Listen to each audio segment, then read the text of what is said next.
Aquí se mencionó por algunos de los que me han precedido el proceso legislativo que generó la reforma a la Ley de Secretarías de Estado para crear una Secretaría de la Cultura. Eso fue hace más de un año, el 15 de diciembre de 2015.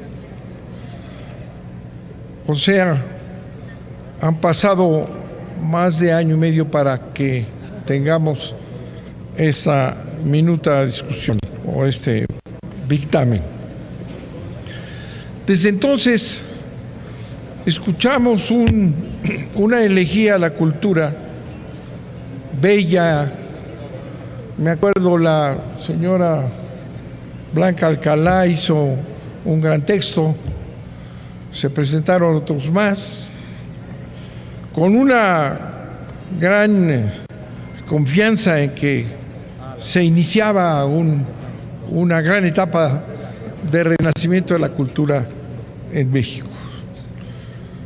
Sin embargo, pues señalamos entonces que lo único que no se había hecho en todo el sexenio entonces era cultura, que habíamos tenido una descentralizada, limitada, y que ahora sí, al final del gobierno, casi, ahora más cerca, se lanzaba un programa cultural de gran envergadura. Para entonces se planteó que se había hecho una promesa al presidente de la República de que no costaría ningún dinero, de que iba a ser prácticamente gratuita, que no se preocuparan, que no iba a costar.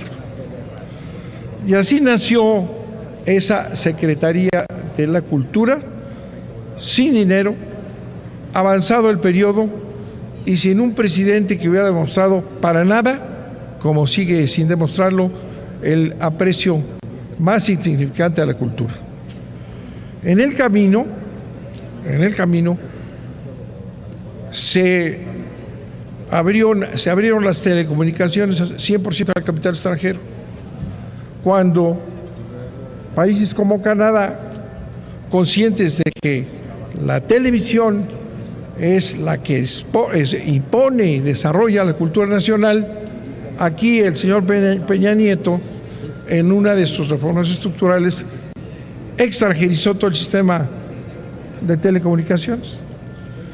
De tal manera que la cultura por la vía de la televisión y de las telecomunicaciones está perdida. Está en manos, y lo decíamos entonces, de ese enorme poder, los Estados Unidos, que tienen como gran instrumento de manejo del mundo político sus televisoras, sus medios de comunicación, las noticias, lo que llaman ellos el soft power. O sea, un instrumento básico de la cultura nacional fue entregado a intereses extranjeros. ¿Qué cultura van a ser los intereses extranjeros? Cuyo objetivo, sabemos muy bien, es el dominio cultural a través de sus instrumentos, estos grandes instrumentos tecnológicos que ya van avanzando en nuestro país. Por otro lado, no se permitió, se limitó el desarrollo de las radiodifusoras sociales, indígenas, populares, ¿verdad? Se limitaron enormemente y se les inició una campaña de destrucción. Cuando esas televisoras son un instrumento fundamental de las comunidades indígenas de comunicación y de cultura, ¿verdad? Esas se les hizo a un lado y se abrió a la inversión extranjera. Hace unos días hubo aquí otro efluvio de cultura que de repente se da en este Senado, una alegría enorme porque se iba a declarar X día el Día de la Cinematografía Mexicana. como el Día de las Abejas. Bueno, este era el Día de la Cinematografía Mexicana. Y todos hablaron y dijeron, el cine es la cultura nacional. Sí, pero se les olvida que la cultura en el régimen neoliberal de Peña Nieto pues es muy secundaria, es un negocio privado. No se les olvide que este movimiento neoliberal que empieza con Salinas lo que hizo fue privatizar la televisora pública para entregarla a intereses comerciales. Y también lo que hizo, fíjense ustedes, que no se recordó ese día maravilloso del cine, de la cinematografía, que ya no tenemos salas de exposición y que el cine necesita salas de exposición. Y también les recuerdo que al privatizar la televisión pública se metió de cachirul, sin que nadie se diera cuenta, se metieron todas las salas de cine del país con la leyenda de que al privatizarse el cine iba a crecer el cine, iba a haber un cine mexicano maravilloso. Bueno, sin ninguna discusión ni nada, se metieron todas las salas de cine y se privatizaron. ¿Saben ustedes lo que se privatizó? Uno de los valores patrimoniales más importantes del país. Todas las salas de cine, el 99% de las salas del cine pertenecían a la compañía operadora de teatros, cuyo objetivo era darle la entrada a las películas mexicanas. Y entonces los intereses norteamericanos dominantes en el cine, es otro de sus instrumentos de soft power, ¿verdad? Nos hacían cola a nosotros para pedir a los mexicanos que les dijéramos oportunidad de tener cines en los cines mexicanos. Controlábamos el mercado del cine. También se privatizó para desarrollar el cine mexicano. O sea, se robaron las plazas más importantes en el país porque estaban todos en el Zócalo, en las primeras avenidas del país. El 99% de las salas de cine, una fortuna que se la robaron. ¿Ah? Se la robaron. Al privatizar la televisión pública, metieron este patrimonio y se lo robaron. ¿Ah? Entonces, cuando dicen vamos a hacer cine, ¿ah? Y aquí hay menciones a cine y hubo reuniones, según leo en este dictamen de última hora, que se discutió en la Comisión de Cinematografía. ¿Eh? ¿Qué se discutió si no hay salas de cine? Para poder hacer cinematografía tiene que haber una visión del presidente de la República y del poder político y de esas leyes, la necesidad de recuperar los espacios para poder tener espacios para exponer las políticas mexicanas. Nada de eso. Como si no existiera. Como si esto fuera realmente algo. Los cineastas están produciendo en Estados Unidos, ¿no? Y se quejan aquí, les dan las grandes empresas estas que empezaron con mexicanos y todas son extranjeras, ¿eh? Las salas de cines son un negocio enorme. El pueblo de México no puede asistir al cine, ¿eh? Que era una preocupación de que el cine estuviera abierto a la población mexicana. La población no va al cine, ¿eh? No tiene dinero para pagar esas cantidades. Entonces va a ser muy bien este desarrollo de la cinematografía mexicana si nos hacemos guajes, si hacemos demagogia, si no hacemos nada. Y eso sí, el Día de la Cinematografía Mexicana, ¿en dónde? En Los Ángeles, California. Aquí no nos dan permiso para que tengamos cine. Otro elemento importante, bueno, ya no quiero discutir con el presidente de la velocidad con la que estamos viendo. Este dictamen llegó sin firmas aquí a la mesa hace 4 horas. Lo tuvimos hoy el dictamen. Otra vez a sacarlos a toda velocidad. ¿Qué es lo que hace esta ley? Fíjense, el precepto más reformado de la Constitución es el artículo 73 de la Constitución. Lo hemos dicho muchas veces. Es el más reformado, ¿verdad? ¿Y por qué es el más reformado? Porque es el artículo que le quita facultades a los estados y se las da a la federación. Esta es una ley federal, es una ley, ¿verdad?, general que obliga a todo el país.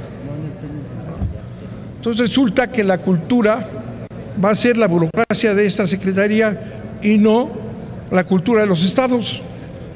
Es una ley federal. Y esas leyes generales, ¿verdad?, establecen normas, controlan y limitan. No es cierto que con una ley general vamos a tener cultura si va a estar sometida a la burocracia de la Secretaría de Educación, que en manos del señor Nuño pues nos va a ir muy bien, o de la Secretaría de Cultura.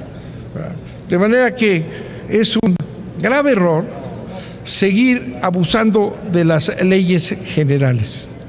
Aquí, en este Senado, y lo hemos dicho muchas veces, se han dedicado a centralizar todas las tareas de este país. ¿Por qué hacer de la cultura una ley general que limita a los estados a tener sus propias leyes de cultura? ¿Por qué? Ya decíamos, es que aquí es el centro de la cultura, ¿no? ¿Y los estados qué? Yo he señalado muchas veces aquí a los señores senadores que están destruyendo a sus estados cuando es una cama del federalismo. Se debe rescatar el principio del Estado federal. Si quieren hacer leyes generales, lo que tienen que hacer es que los estados aprueben. Vamos a hacer más leyes federales, ¿verdad?, pero permitamos que los estados y sus congresos aprueben las leyes, si no, otra vez, esta es una ley general que pone una medida a todos los estados de la República.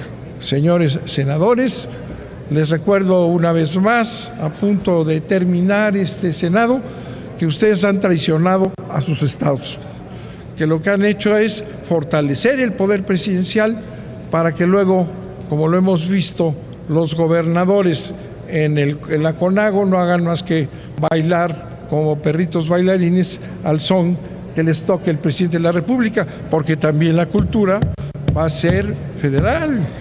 ¿Cómo? La cultura en los estados no sirve. Hay que acudir a una estructura nacional. Cuando se aprobó la Secretaría de Cultura, tocamos el tema del dinero, y lo vuelvo a repetir. Prometieron los promotores que no costaría dinero. No vamos a hacer cultura sin dinero. Era una simple medida para que Peña Nieto pareciera un hombre cultural cuando es la negación de la cultura. Decía, ¿cuál ha sido el apoyo que se ha tenido en este sexenio para la cultura? Miren, el gasto en cultura, que es lo que demuestra cuál es el interés, es decir, el presupuesto y el gasto de un país es el señalamiento de cuáles son los temas que importan, cuáles son los temas importantes. El gasto en cultura ha caído 33% desde la creación de la Secretaría de Cultura. O sea, no solamente no se comprometieron a que no hubiera una demanda de dinero, no, que hubiera un secretario de la Cultura, eso sí, sino que no solo no pidieron dinero, sino que perdieron el 33% desde la creación de la Secretaría de Cultura. Existe una simulación en la materia. Desde 2015, año de creación de la Secretaría de Cultura, la cultura ha visto descender sus recursos presupuestarios en un 33%. Este gran esfuerzo que aquí nos ha señalado el presidente de la comisión, pues no tiene con qué hacerlo, no tiene dinero. Es una historia, es un cuento de hadas, es un fingimiento para hacer, es que Peña Nieto dejó un proceso cultural, ¿verdad? No, les están quitando todos los recursos además, ¿verdad? Pero si bien en el 2015, en diciembre, tuvimos que esperar todo el 2016 y 4 meses este año, le quedan a Peña Nieto 19 meses. Van ustedes a tener que pedir, señor senador, con gran intensidad, que les den un poco de dinero, que les devuelvan el 33% que ya les quitaron, ¿no? Porque si no, todo esto que dicen aquí, no van a tener con qué hacerlo. Y como además es federal, los estados menos. Entonces, ¿cuál proyecto cultural? Es una mentira. El precepto, decíamos, más reformado es el 73, y ahí andamos en la privatización, ¿verdad?, para seguir la línea salinista desde entonces. Privatización del patrimonio cultural de la nación.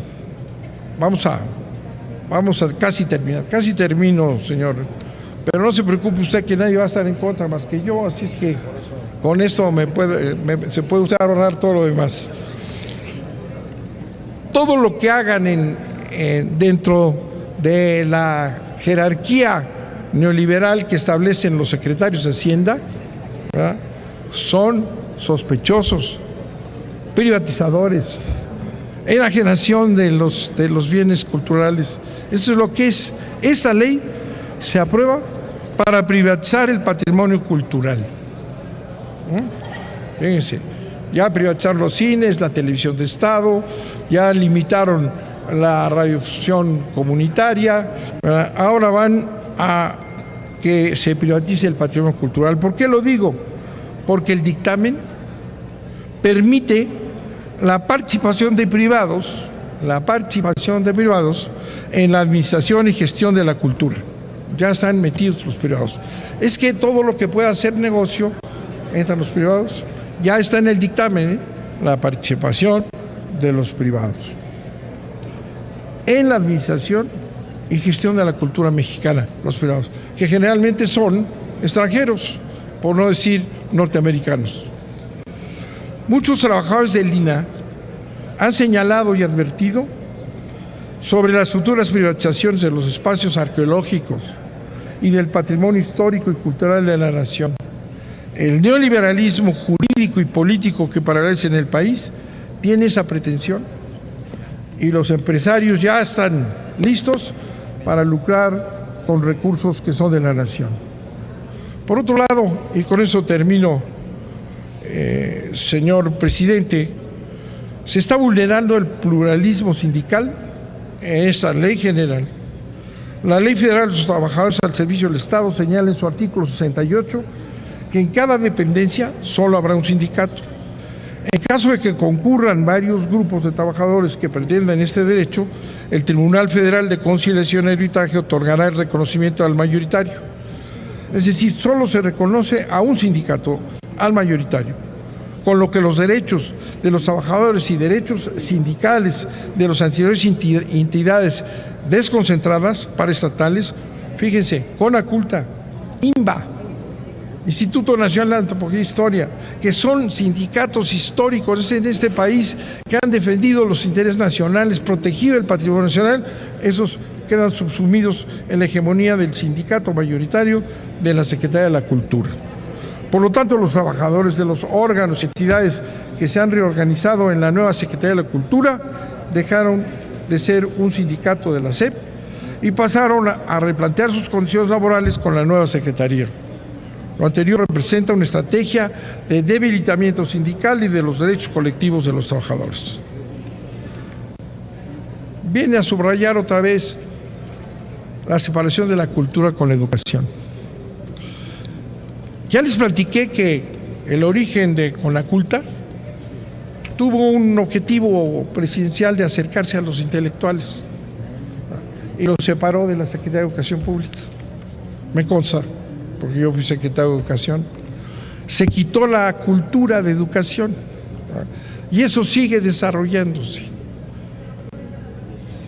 Vasconcelos dijo desde siempre que la educación debe estar vinculada a la cultura.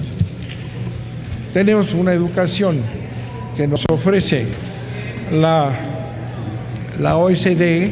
La OECD ya nos hizo nuestro proyecto de privatización de la educación. Don Manuel, si va ahora concluyendo, vamos, por favor. Ya terminé. Ahora va la privatización de los bienes culturales del país, la limitación de los sindicatos. Pero nada más faltan 19 meses. Apúrense, consigan dinero. Y no nada más así, porque luego sigue el reglamento. Y el reglamento se va a llevar otro año. Ya no les alcanzó el tiempo. Peña Nieto nunca le interesó la cultura nacional. Muchas gracias, presidente.